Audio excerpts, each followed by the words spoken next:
Welcome everybody together again for another up in our series of digital rules, human values. And I would like to just remind everyone about some of our protocols. We'll have a presentation here from Christopher. We'll talk to that shortly. And conversation, Christopher will then allow for question and answers. If you would like to ask a question, please put your hand up online. If you would prefer to remain anonymous, please turn your camera off if you want to ask it personally, or if you just particularly want to ask it anonymously, you can put the question in on the chat and we'll ask it on your behalf. I say all that because this is being recorded and this presentation will be converted to a YouTube presentation, I suppose the right word, which is part of our channel. So let us get started. And I'm very pleased to welcome Christopher Wilson, the CEO of iData, to join us for a number of reasons. A, he's a clever guy, got lots of important things to say.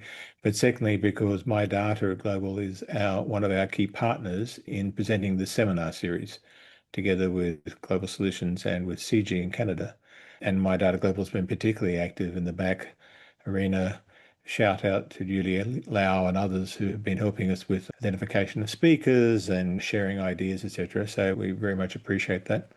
So we thought we'd take the opportunity today to get to talk to Christopher and find out what does the world look like from the perspective of MyData Global, share more about the organization with an audience. It's an important organization, especially in Europe, but not just in Europe, and see how Christopher sees the world, both at the moment and also going forward. I'm sure Christopher will take us through this, but MyData Global has recently released a declaration, and it's a bit of an organization known for its declarations. It put a declaration out some years ago, which got about 1,800 or 2,000 or so responses and supporters. It's launched another one, and I'm interested to know why and who's supporting it. It's also been doing some important standards work with the IEEE, and so that's something I'm interested to hear about. And then we can talk a little bit, I think, about Quo Vadis Europe when it comes to digital governance, which I'm sure Christopher will have a perspective on. And then we'll have obviously Q&A. So Christopher, welcome. And perhaps to start with, you might be able to both share a screen, but also give us the Christopher Wilson story. How do you end up being at MyData? Yeah, I'm not sure we have the time or the stomach per se for the Christopher Wilson story writ large, but so I will say that. So I'm originally from California. I'm an American Norwegian. I'm based in Oslo. My background has been at the intersection of society and politics and technology. I have done a bit of work for the UN and started and ran some organizations supporting activists and advocacy organizations using technology, and then spent the better part of a decade as an academic researcher working on digital transformation of government. I joined MyData Global a little over 3 years ago as the executive director. I'm really excited by the mission.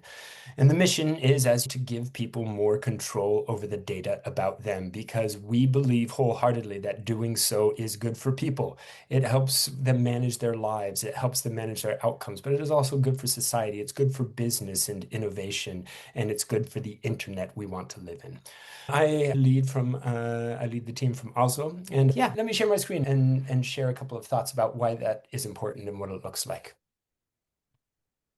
Title of this talk is Digital Empowerment in Practice, and thinking about how we're going from something like the declaration, a normative statement of purpose, to implementation through the MyTerm standard.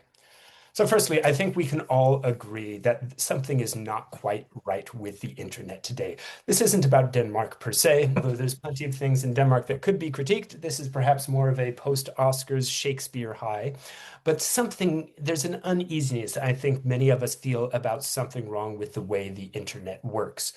This is partly because data now permeates all aspects of our lives. It is impossible to not be it's impossible not to be creating data about yourself over which you have no control, and most of us are increasingly aware of that. And the fact that data is being leveraged for others' benefit, I think makes many of us increasingly uncomfortable.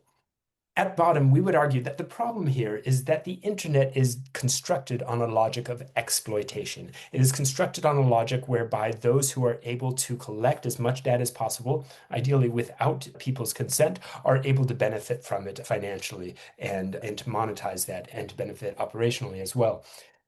On the left-hand side of this screen, we see a diagram of how many people experience the internet. There is a wide variety, there's a big mess of interconnected services and platforms and applications that are talking to each other over which we have no control or visibility. And much of that involves the exchange of data about us. Or for some of us on the right-hand side, we experience this as a situation in which the large platforms, the incumbent technology companies, operate as a kind of intermediary and middleman for all of us, providing us with services that we find convenient, and in exchange taking our data and facilitating its sale and intermediation across services.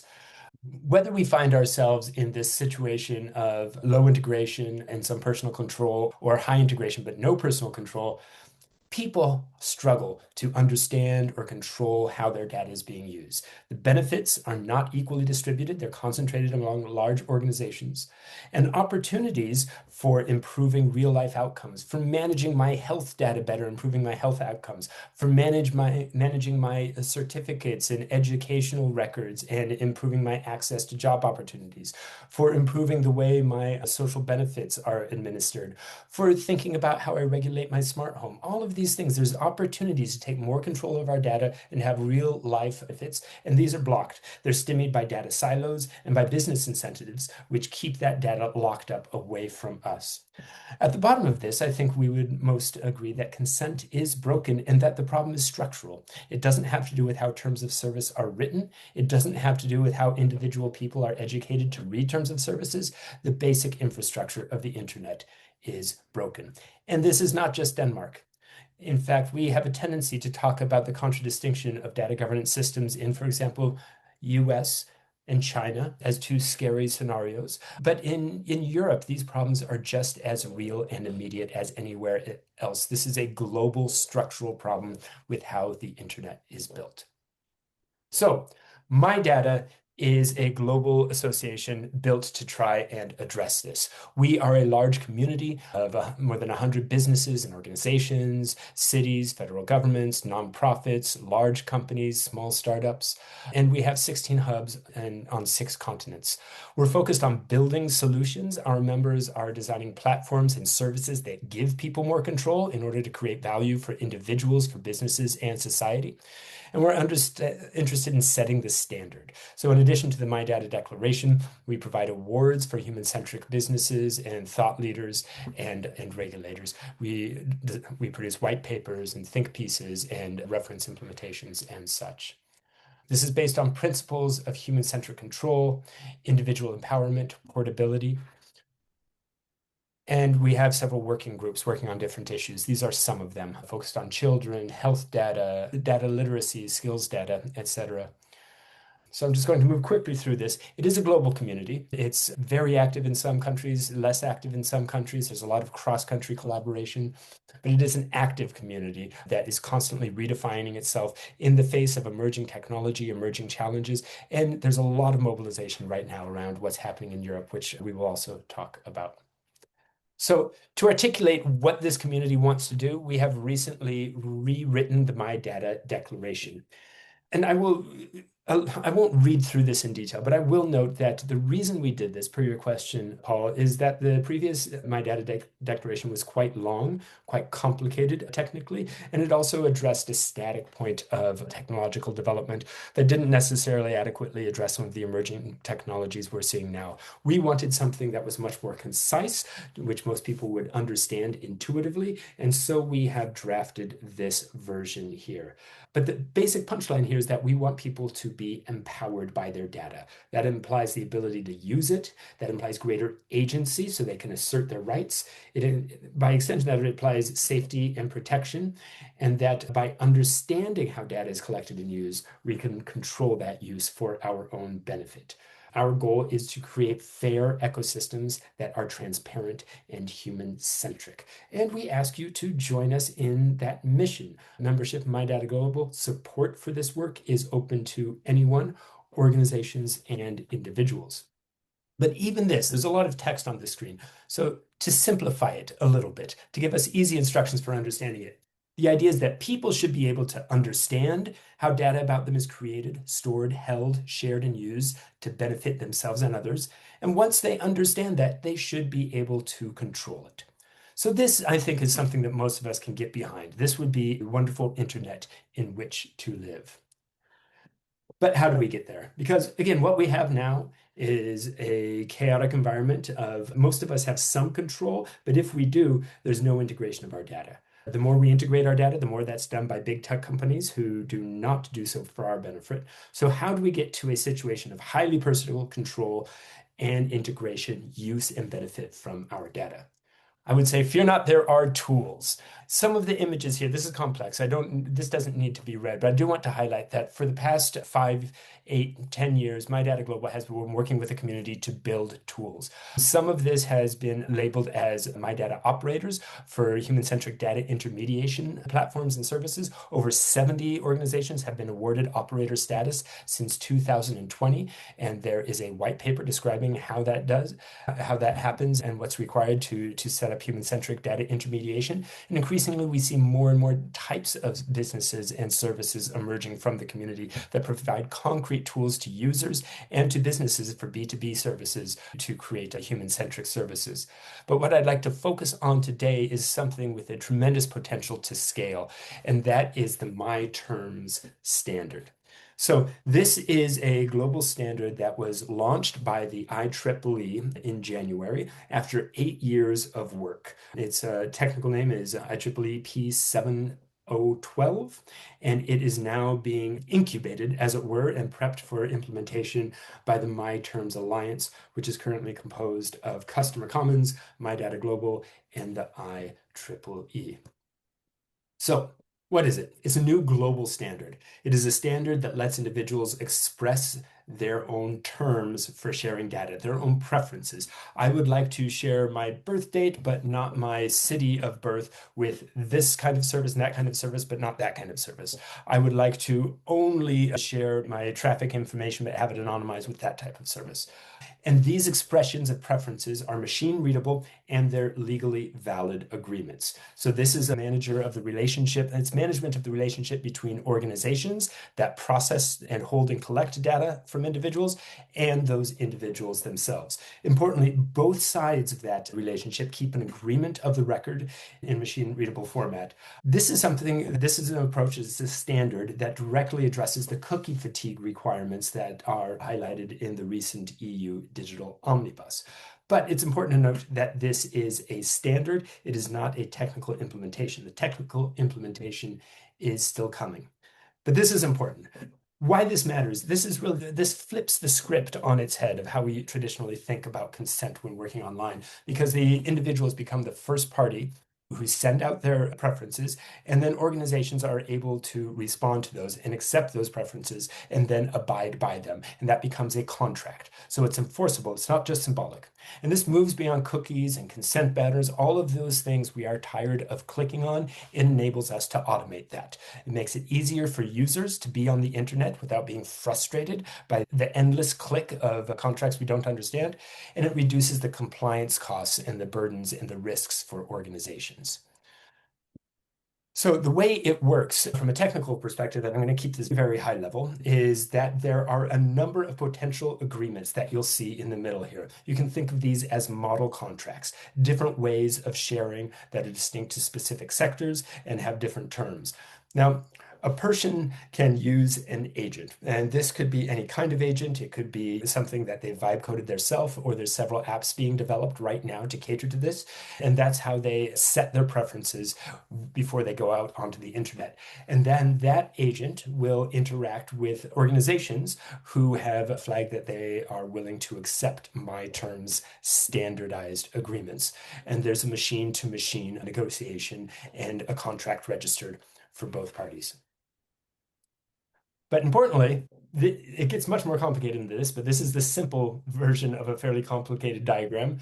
But for people, it should be even easier. We can think of this as the data sharing version of Creative Commons licenses. You generally know what attribution and share alike, and if you do any publishing at all, you generally know what these mean, and you don't need to read an essay or get a doctorate in data sharing to understand what they mean. You can easily review them. You can click on the one that feels right for you, and you can move out into the internet confidently.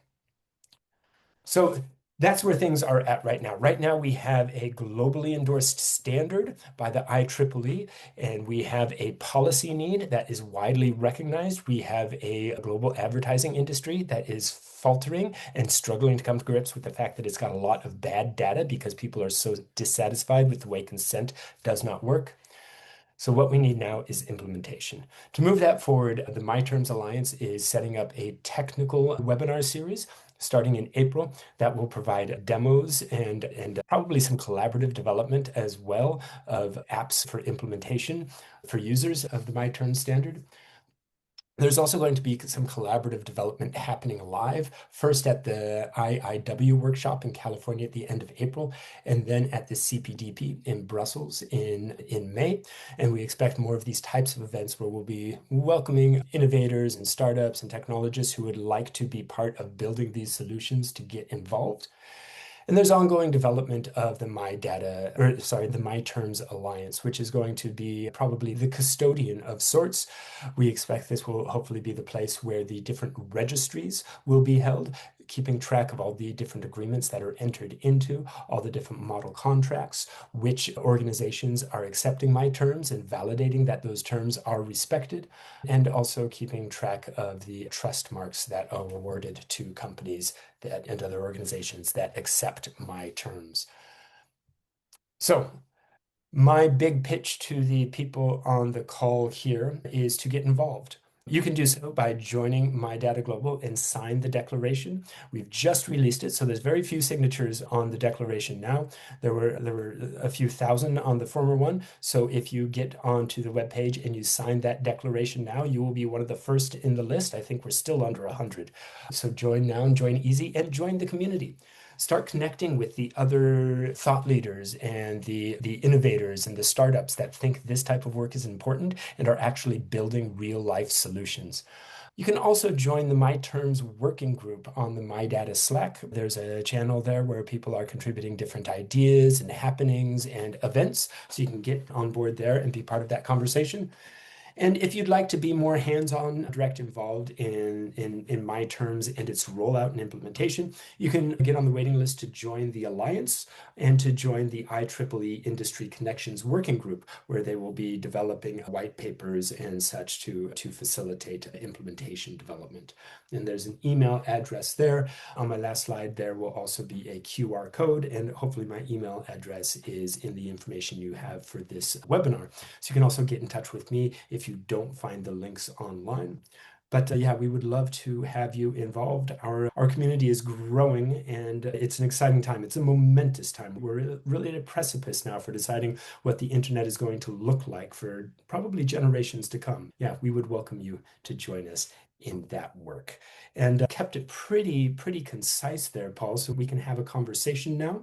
And I am at your disposal. That's great, Christopher. You've obviously done that once or twice before. So that was really good. And people will, on this audience and people who follow this channel will know that's very closely aligned with some of the policy prescriptions that the Global Initiative for Digital Empowerment has been engaged with over the last 3 or 4 or 5 years. Indeed, the relationship with My Data Global has come from conversations where it's been increasingly clear that we share very similar views, coming to the problem from different domains and with different groupings, but we share very similar views about what we think a successful transition to a better human-centered digital economy would look like.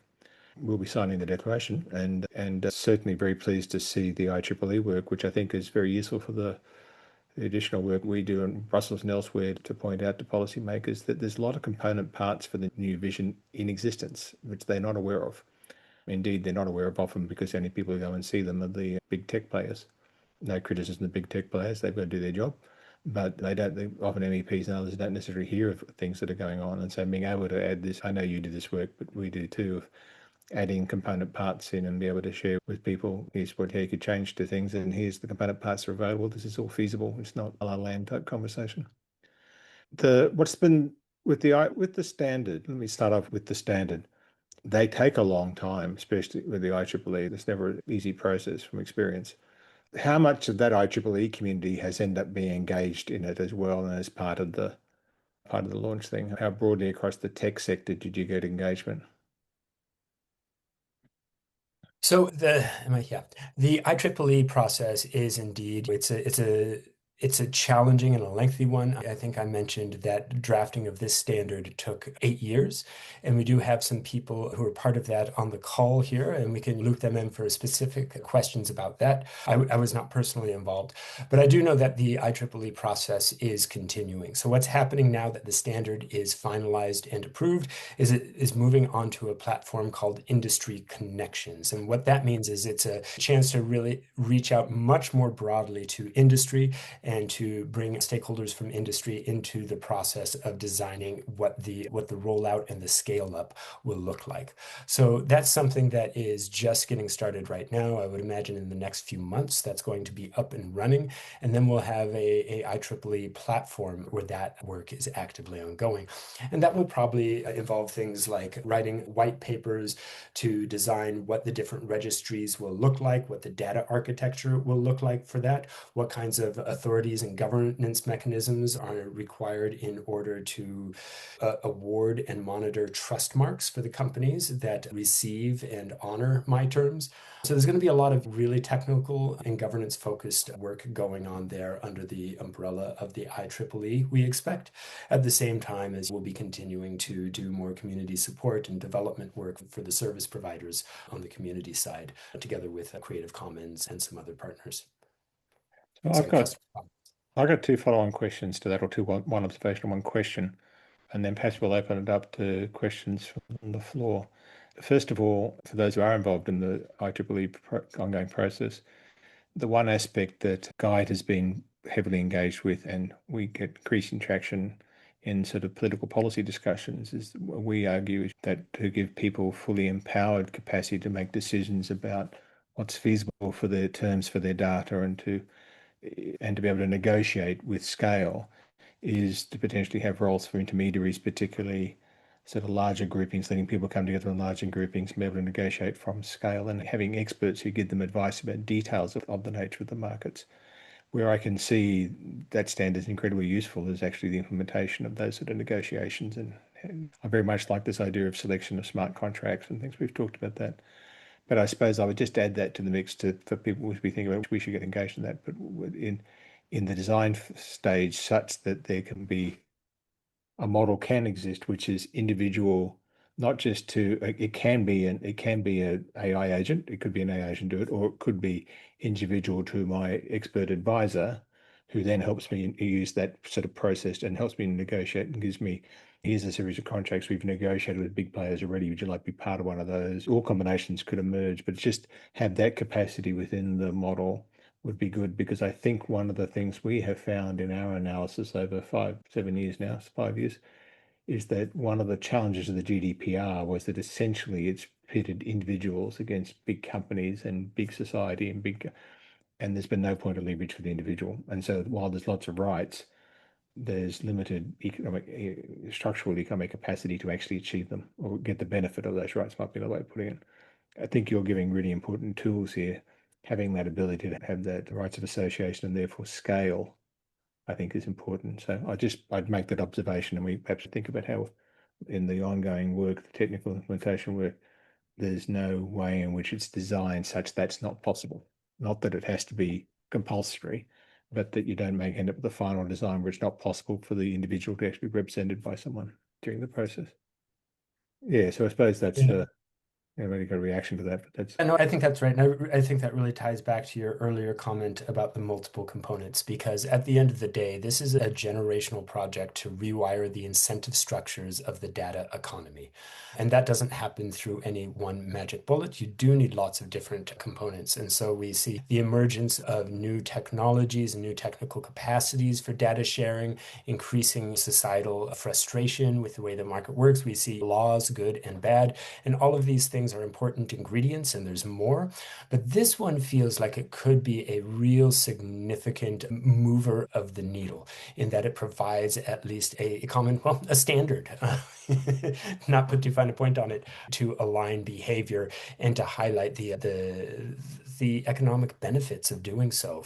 So if we can get more and more people on board with this, I think it does have real tremendous potential. But I do wonder, I see Ian Henderson is on the call, who has been closely involved with the IEEE process. And I wonder, Ian, if you would like to speak to some of those questions and observations, both about what the process has been like, but how you see that developing in terms of the flexibility and the capacity of different kinds of agents to act on the behalf of the individual from a technical perspective. Not to put you on the spot, but I will. Hey, Christopher, you did put me on the spot. I was sitting in the sun there and just enjoying myself listening in. So the question is, what's going to happen in the practical sense for deployment? Yes, in particular in the Restate the context of question for me. So in the context of IEEE, how do you see the scope of deployment being defined now? What is the scope for different types of agents? And actually, Paul, this is really your question, so maybe you'd do a better job Yeah. of re-articulating it. Yeah, I know Paul had a question about, does it rule out anything? I don't think it does, but Paul, why don't you restate the question if you don't mind? So, Ian, it looks great piece of great work, and I looked at the model just to perhaps refresh you or inform you of the sort of political policy discussions points we've been making. We've been making the point that exactly what you're saying, the right for individuals to get value out of their data, be able to make decisions about their data, be able to control what it was, have that recorded. That's all critically important, and to have a structure which allows all the rights, particularly in Europe where there's a lot of rights, but not necessarily the right economic incentives to have all those rights create the sort of value that they could. Yeah. But in that, it seems to us, and we're getting a lot of reaction in the political world with people saying, yeah, we agree with you, is that individuals often don't have the skills in markets, and skills drives markets. And so if you haven't got the skills to understand what are really complicated markets and data's everywhere, then one of the keys that helps with skills is somebody who's an expert who works on your side. And you're from the UK, and you might remember a long time ago, I lived in the country, there was an ad for British Gas, and the person said, I don't know, but I know a man who does. You might remember that ad? Yeah. Yeah. And in that context, I don't necessarily know, but I have my expert advisor, or I've got my representative who actually does know and has actually given me advice, and therefore I can be an active participant. And then the second part of that is, how do you get scale? It's one thing to turn up and talk to Facebook and you've got 20 or 30 or 50 million users. It's one thing to turn up and say one or two or three. And so that's the second part of the sort of the model we've talked about. And you can see that's happened in financial services, it's happened in labor markets, it's happened in a number of markets already. So I suppose that's the heart of the question for what we'll try and tackle those in the order. And if I forget any, just pull me up. So the concept of an agent helping an individual, right, whether that be a human agent or a software agent, is very definitely in the standard. Ironically, for those of us that worked on the standard, and I think there's probably about 30 of us in total at different points in time, coming from lots of different places and lots of different perspectives. But for over 5 years, we've had the concept of personal agent. So there needs to be a person agent to act on their behalf in this complicated scenario. But then it doesn't actually specify that it has to be software, because it could be a human. So the first thing that occurs to me, there's an interesting initiative coming out of California called digital fiduciaries. Right. That essentially says, and I'll send you the link. If you look at the main professions, right? So doctors, lawyers, priests, whatever, right? Specialists emerged when something very complicated showed up that your average human could not deal with. So your average human does not need to know every medical condition that there is because they've got a problem. So these specialisms emerged to help people deal with these complicated things. And doctor and lawyer are the most obvious ones. And if you think how both of those work, they act on a fiduciary basis for the individual, right? Your doctor effectively signs an oath. Your lawyer is contracted to work on your behalf and literally called your representative. So we've always had that in mind. And this digital fiduciary work out of led by a guy called Joe Andrew in California, basically says there's a new profession required, right? And it is the digital fiduciary that works for people that represents them in this complicated world. So in Joe's eyes, that's a human, and he's got a whole means of building a profession and a certification around that, and that's all good. The actual assumption of the standard was always that would be a software agent acting on behalf of the individual. But the critical word is the fiduciary. So that must be software that acts on your behalf, which is easier said than done because software is just software. The thing that keeps me sane, if I am sane, is even all this fancy stuff going on, it still amounts to chips with binary ones and zeros on them, right, accessed by applications through an operating system. So the fanciest agent in the world is still doing exactly that. So the real question is, who does that agent work for? So I'll digress for a second. There's a thing over here in the UK called DRCF, Digital Regulator, whatever, right? But it's really useful because it allows anyone who's working on innovative things to talk to the four main regulators and ask one or more questions and get a response from all of them together. Because historically, what would happen if you spoke to the Information Commissioner and then Financial Conduct and then Competition and Markets and then Ofcom, you might get three different answers. And I think they collectively recognised that was a problem, so they established this forum where all four of them would send people to talk about a particular subject. So the one we had last week in Edinburgh was about agentic AI. And this is a slight digression, but I think it's important. I was really reassured by the fact that all four main UK regulators were all over the subject. Absolutely assuming that agentic AI was coming and will be very disruptive, which previously I may be a cynic about regulation that tends to wait for the technology to settle down and then regulate. This does not seem to be the case, certainly in the UK. So in that meet last week, it was perfectly acceptable for me to say people should have agents. And the important thing is then who do they work for on a fiduciary basis?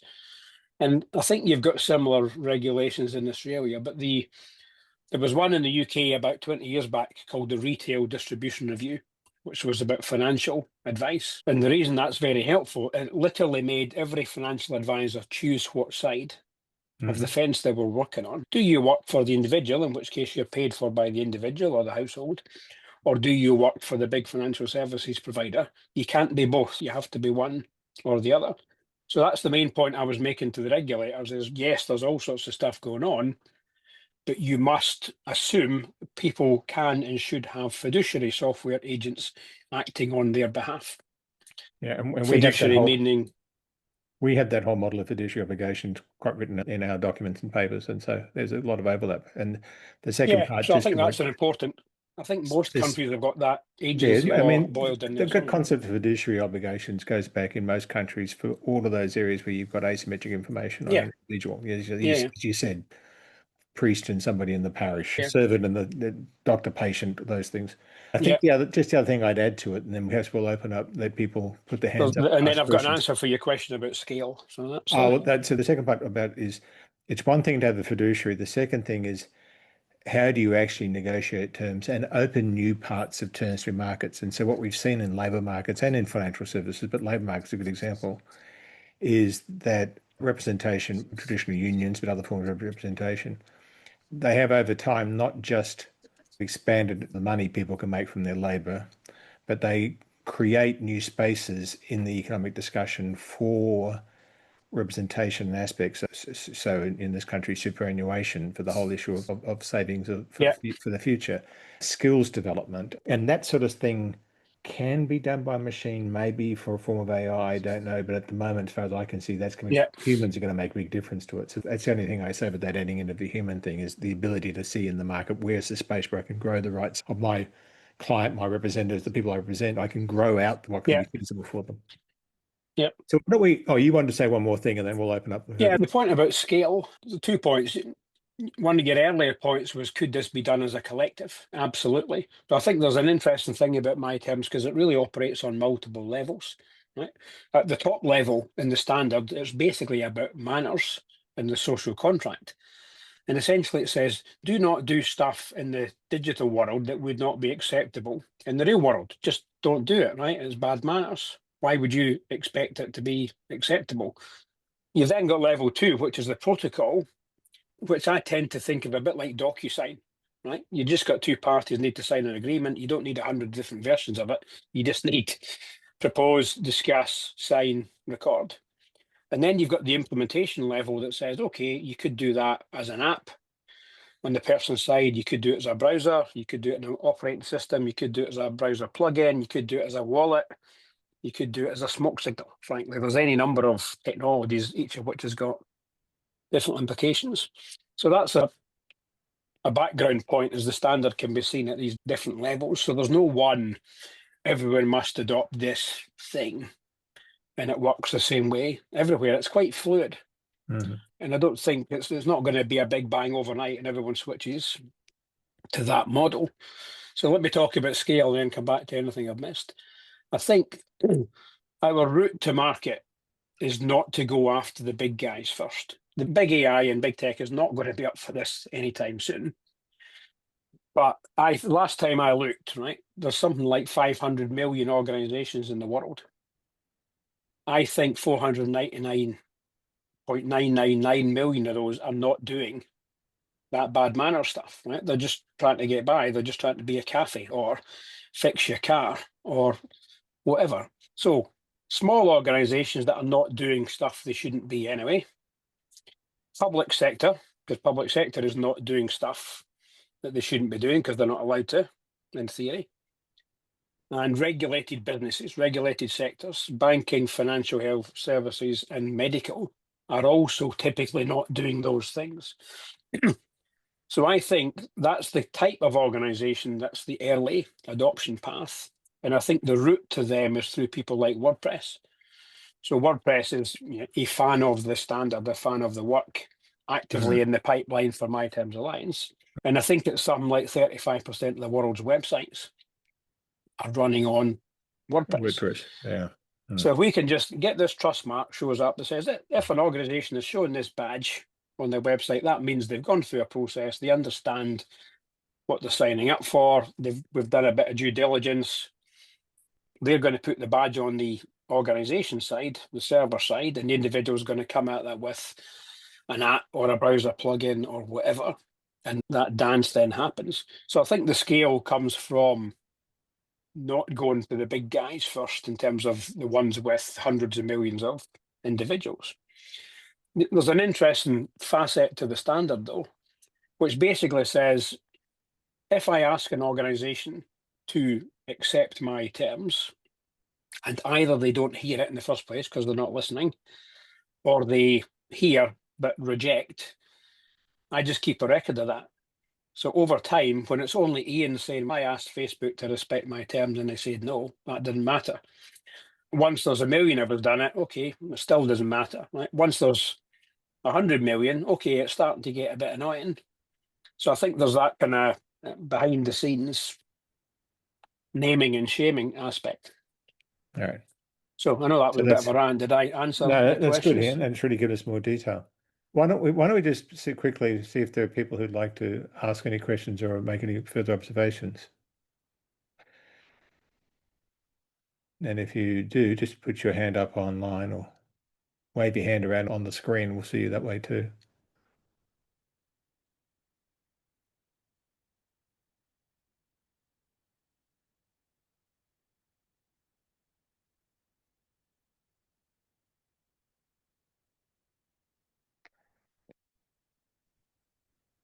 Maybe while we wait for People still absorbing questions and comments to appear, I would just follow up on your question or your comment, your observation, Paul, about the role of agents and experts to represent and advise and to negotiate power and benefits comparable to the way labor unions did in in a previous market power shift.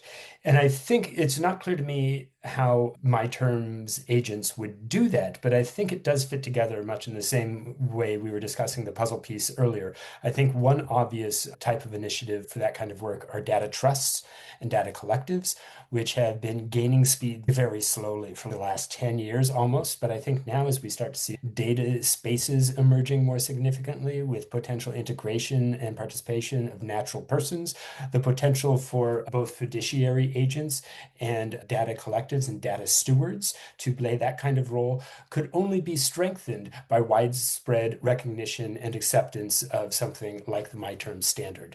So I do feel as though there's a mutual reinforcement here where we might, maybe we would, maybe we wouldn't want to approach the quote unquote big guys first, but I think there's a real advantage in sensitizing the standard to lots of these other different types of actors in the field. Yeah, and I think one of the things you might well find is the people, there might be some big players who make a shift in this, but there'll be other companies in other sectors who want to get in on that market that they presently see somewhat controlled by platforms. Yeah. Now, you can imagine insurance companies, you can imagine all manner of associations, you can imagine collectives in the Iberian Peninsula, you can imagine all manners of people who would say this is a useful way for us to reposition and offering. I can see advertisers, and definitely you've got the advertisers in the mix. I can see advertisers saying that, why do I need to pay it? I don't know what I'm getting for my clicks. I don't understand how that's priced, whatever. But if I was to offer the consumer X amount to just try my product out Yeah. and do that and just go direct to consumers and see what I get, I could see all manner of commercial players also begin to drive scale in such a model. I see Scott's got his hand up, and then Ian has his hand up again. So let's go to Scott. Good morning. Can you hear me? We can. Okay, great. Good morning from sleepy California. I'm curious about the relationship between my terms, my data global, and the idea that the internet needs to continue to have a layer of anonymity, and whether or not that poses particular challenges to this effort.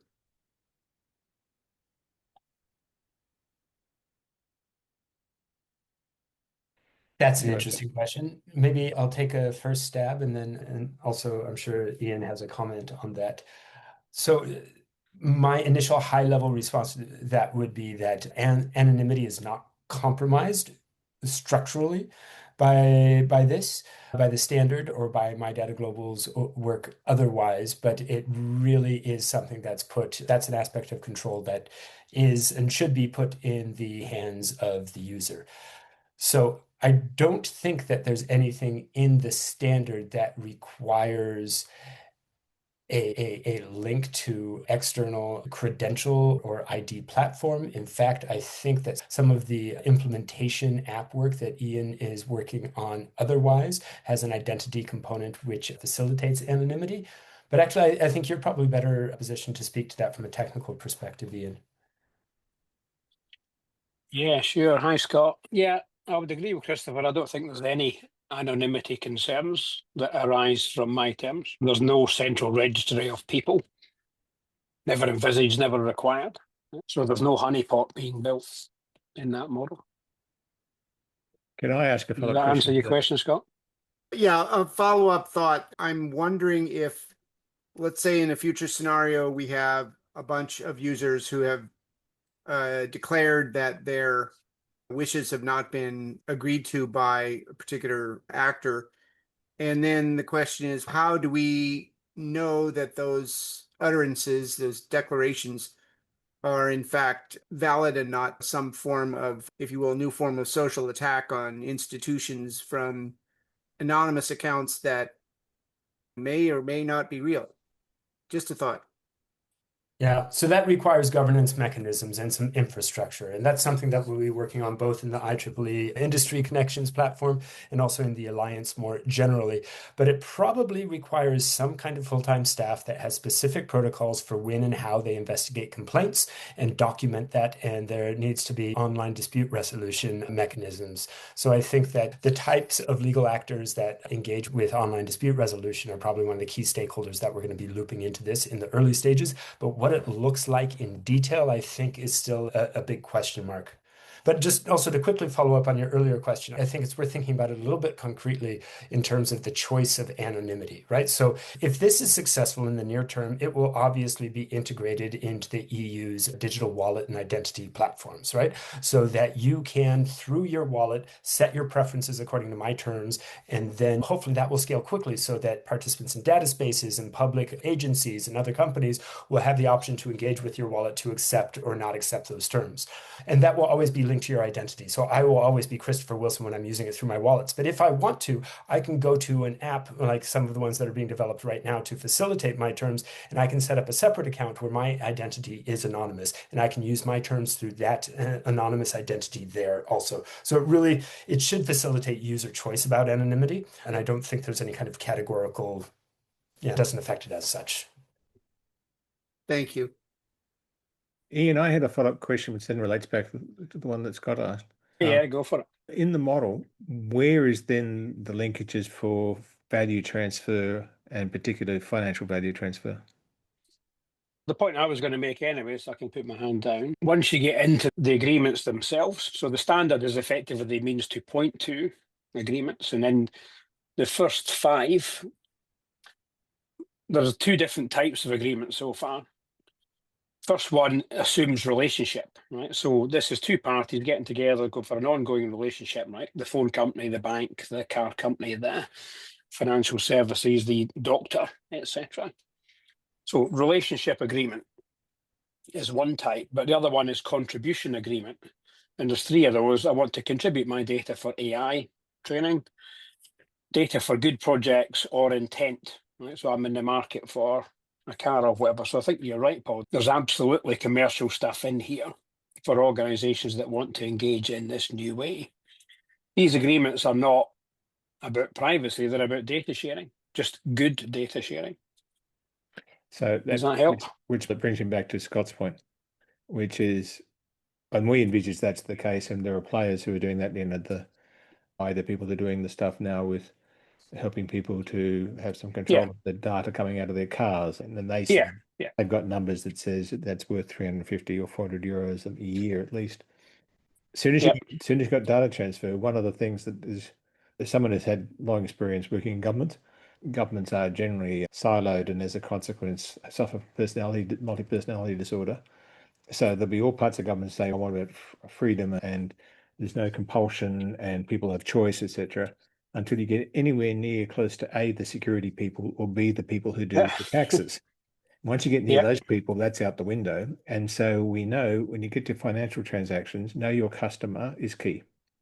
And nobody will touch it unless they know the customer.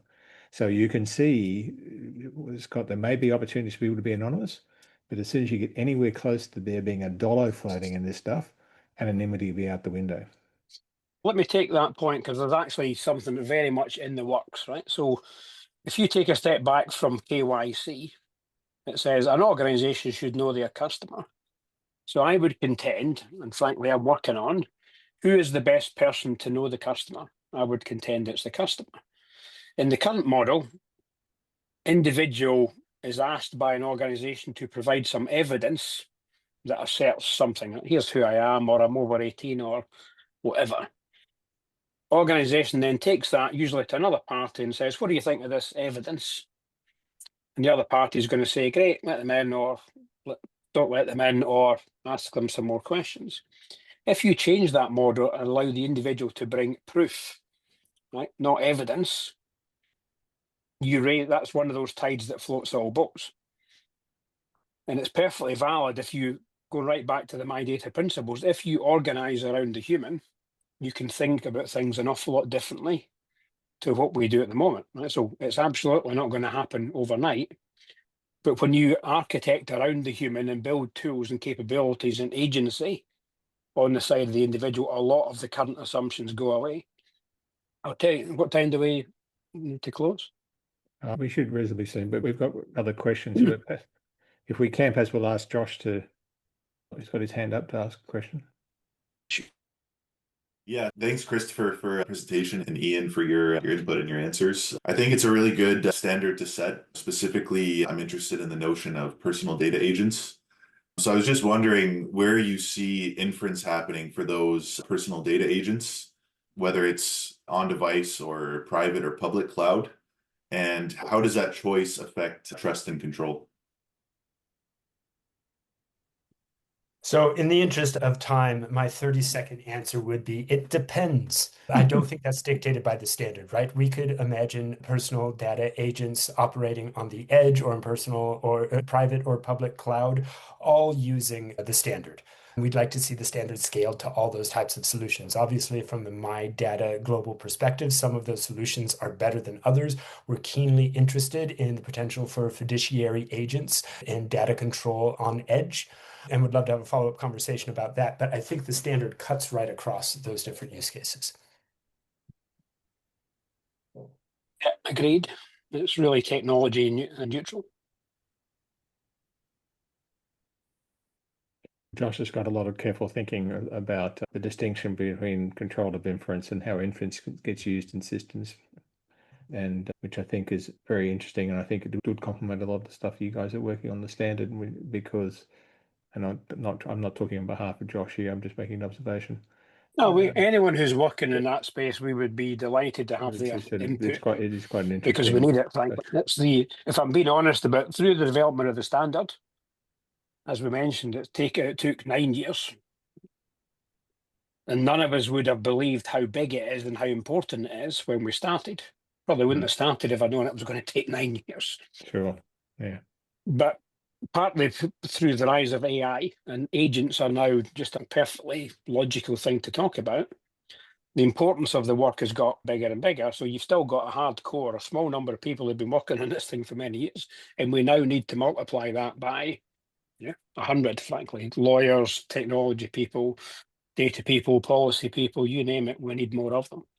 Are there any other questions from the audience?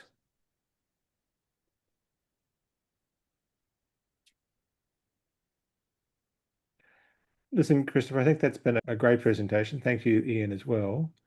I think you got any further final observations, Christopher? I would just emphasize that we are in early days. We have a standard that's been launched. How it's going to be leveraged and how it might nudge a kind of sea change and a structural change remains to be seen. But the more engagement we have, the better. If you'd like to be part in the conversations about what this looks like, we've got a pretty active debate going on right now about how central financial transactions should be to the use of the standard. If you'd like to be part of those conversations, do follow the links that I shared in my presentation and join us. Good. It'd be great to meet you. Good. Thanks very much, both for the presentation, for the thought leadership, and also for being part of the partnership that's delivering this seminar series, which has been very good, and for our ongoing discussion in policy land as well. We shall see you again soon.